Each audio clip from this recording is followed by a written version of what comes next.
2025, I dropped a video on how Lil Durk could be getting released after new documents debunk evidence posted by fans.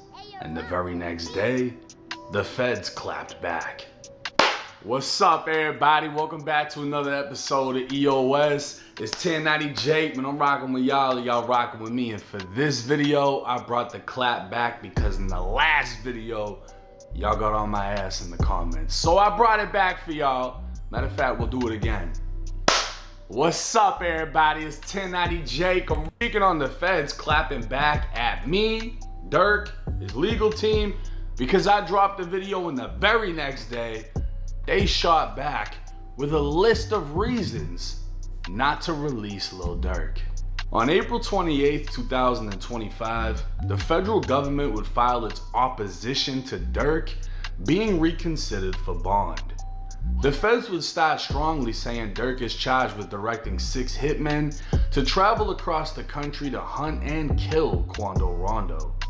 Durk allegedly orchestrated and financed the brazen murder plot that ended with shooters ambushing Quando at a gas station in broad daylight, killing his cousin Lil Pab. Immediately after learning his hitmen were arrested, the feds would allege Durk attempted to flee the country. In the early hours of October 24, 2024, federal and local law enforcement executed multiple search warrants on OTF members throughout Chicago, arresting the hit squad. Soon after, the FBI learned Durk had been booked on 3 international flights, including one to a non-extradition country, meaning if he made it there, the feds wouldn't be able to get him back. Durk would skip the first 2 flights and was arrested when he showed up to board a private jet scheduled to leave the US. Once in custody, Durk was considered a flight risk and danger to the community. To prove such danger, they reiterated he sent the hit squad across the country to hunt and kill a rapper. They also submitted evidence that this was not his first murder for hire plot. Durk allegedly offered money for any gangster disciple to be killed after his brother D-Thang was killed in a club. The courts agreed Durk was dangerous, using money, influence, and power to take out his enemies. Now, Durk's legal team would prove Durk's lyrics were written 7 months prior to the murder of Lil Pab.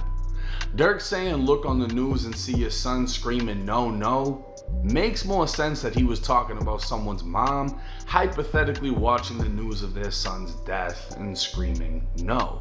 Because who the fuck could have predicted 7 months into the future that Quando Rondo would be screaming no on the news? But the feds shot back, saying it doesn't matter if fan-made video edits made things look a certain way, or if the timing of the lyrics didn't add up. They are literally still trying to use his lyrics against him just because it's talking about murder, even if it isn't this murder. The feds would also point out, you think Durk got a chance? Anybody got a chance, brother. It's America. You could kill a nigga on camera and get away with it. As long as you got a good lawyer, bro. Everybody got a chance, to be honest. I'm keeping a whole bean with you. This is America, the greatest country on earth.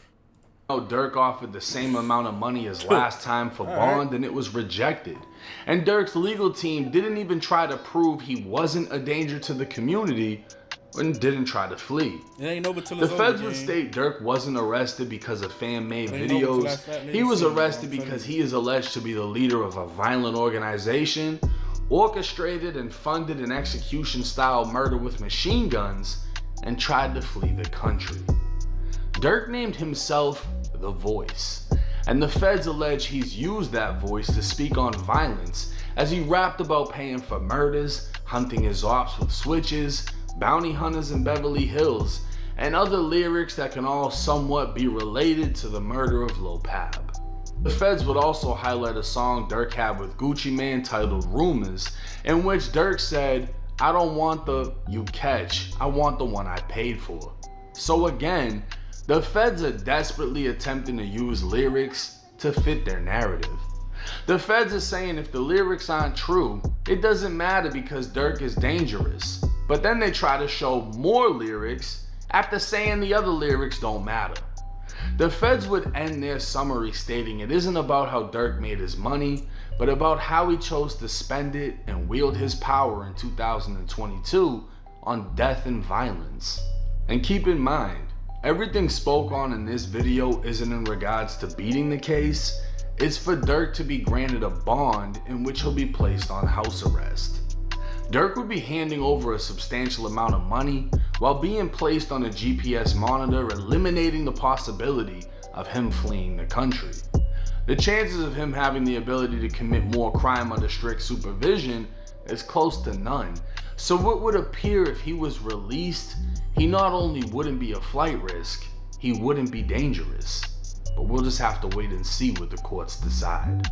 Now this is interesting. I don't know if it was just timing or the feds literally responded to the video I made like, nah, 1090 Jake, he sounds too good. It's making sense. We should let Durk out. We need to drop a new motion as to why we shouldn't. I don't know, because to me it was like, yeah, if you're trying to keep him in custody because of a fan-made video, and you found out the lyrics actually didn't have to do with the murder, and it was written 7 months prior, none of that should be used against them. Makes sense. Yeah, so now fair. They're trying to double down and say Durk is a danger to the community because he will send hitters to your state to get you killed.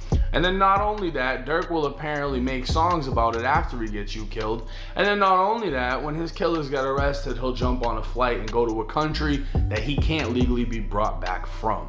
Well, here's the thing. You locked up the hit squad, so he can't send another hit, right? You're getting a shitload of his money if he gets out on bond, so the money ain't gonna be there. He's under the strictest supervision because it's the fucking feds, and if he's on a GPS, he can't fly anywhere. His passport's not gonna be active.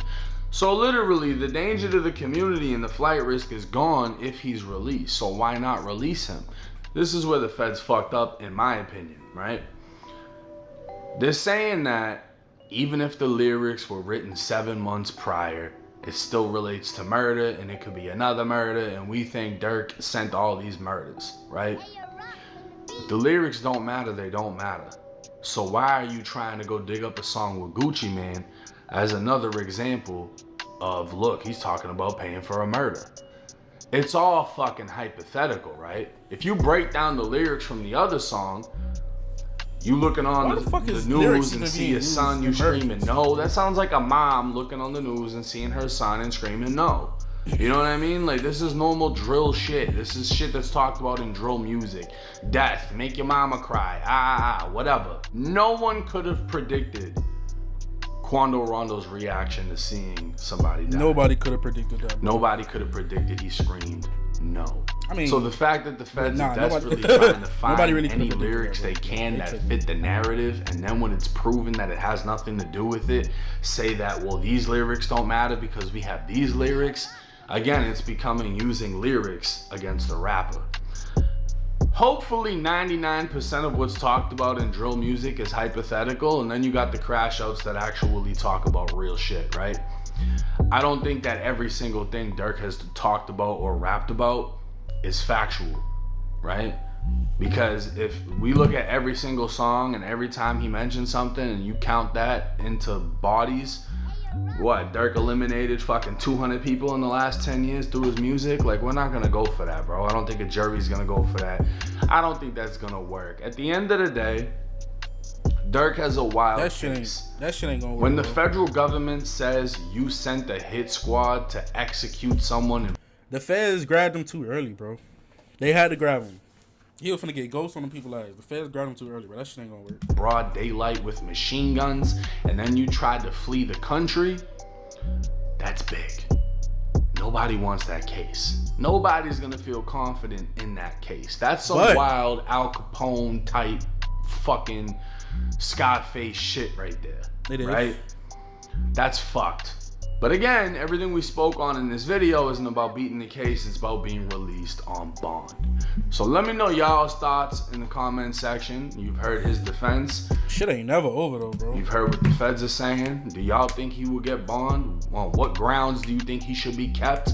On what grounds do you think he should be released? Hit that comment section. It's 1090 Jake. I'm rocking with y'all, y'all rocking with me. Until next time. I'll tell you what though, like, not even to be that type of nigga, but I think he gonna get bond. I don't think he gonna get bond, but I think he gonna beat his case. And if he don't beat that case, I ain't gonna lie, he still.